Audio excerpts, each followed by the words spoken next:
होली खेले होली खेले होली खेले मसाले में होली खेले मसाले में होली खेले मसाले में होली खेले मसाले में काशी में खेले आज से होली भी शुरू हो गया ठीक है ना। अगर मंदिर में थोड़ा सा अबीर है तो लेके आइए और सबको एक दूसरे को लगाइए, हमारे म्यूजिशियन को भी। हाँ आपको तो ज्यादा लगाएंगे क्योंकि होली शुरू हो गया है कि नहीं भैया। और जुड़ते हुए सबको कहना है होली खेले मसाले में होली खेले मसाले में होली खेले मसाले में होली खेले मसाले में काशी में खेले काशी में खेले काशी में खेले काशी में खेले खेले घर मसाले में होली खेले होली खेले मसाले में होली खेले मसाले में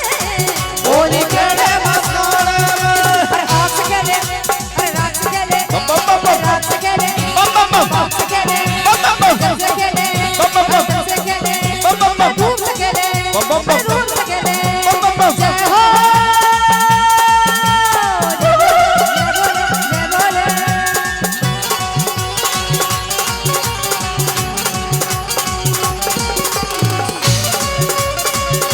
चलो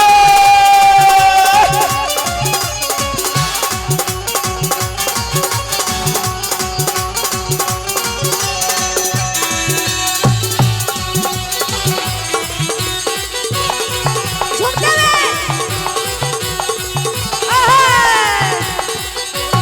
भंगिया पीवे भोला शंकर धतूरा को दिखावे भगवा को दिखावे दिखावे भंगिया पीवे भोला शंकर धतूरा को दिखावे और माथे पे चंद्रमा विराजे जटा में सोहे गंगा रे जटा में सोहे गंगा जटा में सोहे गंगा खोल दिया है नयन तीसरा खोल दिया है नयन तीसरा कामदेव को डराने में गंगा ममधरी होली खेले होली खेले मसाले ऐसे नहीं मजा आएगा। मैं चाहूंगी जो भी भक्त खड़े हैं सब मिलकर झूमिए। बैठे हुए हैं भैया हम कल चले जाएंगे, अभी चले जाएंगे, खड़े हो जाइए टोपी वाले भैया आप भी सब मिलकर सारे।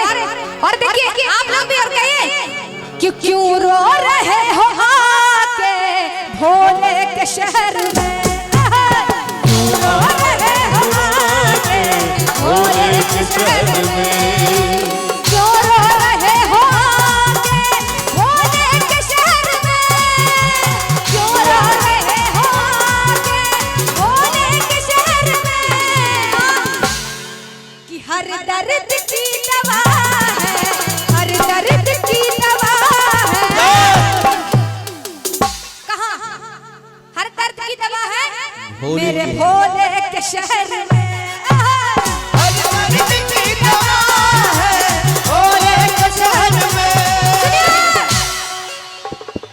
कि किसी को भांग का नशा है मुझे तेरा नशा है किसी को भांग का नशा है मुझे तेरा नशा है किसी को भांग का नशा है मुझे तेरा नशा है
शहर में